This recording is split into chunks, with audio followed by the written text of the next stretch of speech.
You know that age-old advice, just save 10% of your income and you'll be set for retirement. We hear it all the time, right? Well, what if I told you that very piece of advice might be the thing keeping you stuck working for decades longer than you need to? Welcome to BRAINELM Lab's channel. Our goal here is to make you more aware of personal finance and all things money related. So today, we're going to dig into one of those pieces of advice that so many of us just accept without questioning. So let's get right to it. That rule of thumb we've all had drilled into our heads, save 10%. Is that really enough? I mean, is it the golden ticket to a great retirement we all think it is? It's time we look past the advice and see what the math has to say. Okay, so when you actually run the numbers, the reality is, well, it's pretty shocking. Check this out. If you save just 10% of your income, you could be looking at working for over 50 years to retire. 50. That's your entire adult life. But look what happens when you bump that savings rate up to 50%.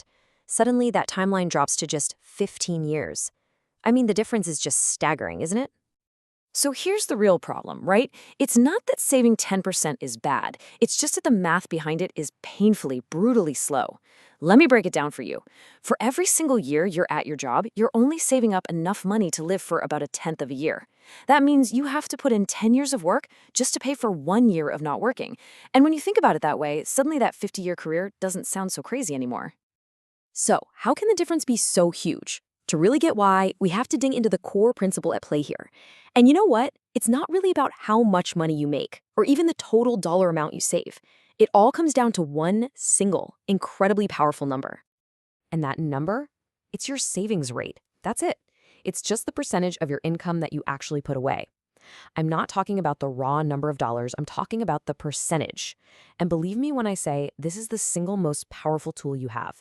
It's the biggest lever you can pull to completely change when you get to retire. Okay, let's make this real. Imagine a guy named David. David does everything he's supposed to do. He works hard, he's responsible, and he carefully puts aside 10% of every single paycheck. In his mind, he's totally on the right track. But here's the catch for David. Since he's saving 10%, that means he's living on the other 90%. So for him to save up enough to cover just 1 year of his living expenses, that 90%, he has to work for a full decade. It's a slow and steady process for sure, but man, is it a long one. All right, now let's switch gears and meet Maya. Maya decided to do things differently. She's been really intentional about her lifestyle, and she's managed to save 50% of her income. It's simple. She lives on half and she saves the other half. And this is where you really see the magic of a high savings rate. Because Maya saves half and lives on half, for every single year she works, she's socking away enough money to cover a full year of her expenses. Think about that. 1 year of work buys her 1 year of freedom. It's a one-for-one trade. So let's put them side by side because this makes it so obvious. You've got David, our 10% saver. He's on the 10-to-1 plan, 10 years of his life working to get 1 year of freedom. Then you have Maya, our 50% saver. She's on the 1-to-1 plan, 1 year of work for 1 year of freedom. It's not some kind of financial wizardry, you know? It's just simple, straightforward math.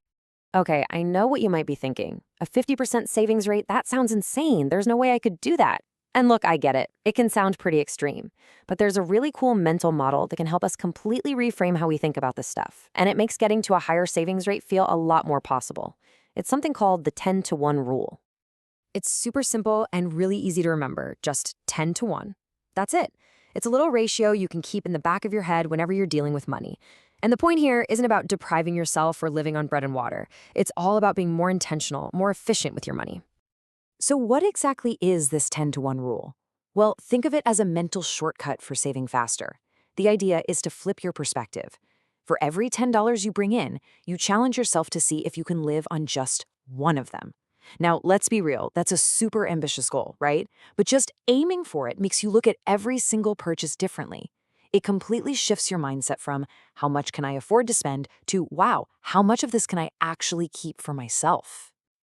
I love this analogy for it. Think about a tree in a forest. Which one grows the fastest and strongest? It's the one that holds onto the most water after it rains, right? Not the one that just lets it all evaporate. Well, your income is like the rain, and your savings, that's the water your tree holds onto. The more you hold onto, the faster and stronger your financial future grows. All right, so we've talked about the problem and a new way to think about the solution, but what's the one simple, concrete thing you can do right now to start putting this into practice? Let's get to the takeaway. Here's your first step, and it's super easy. Sometime in the next week, I want you to figure out your personal savings rate. That's it. Just take the total amount of money you saved last month and divide it by your total income for that month. Whatever that percentage is, that's your starting line.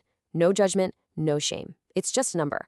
But it's a really important number to know because you can't improve what you don't even know you have. And that really leads to the final, most important question.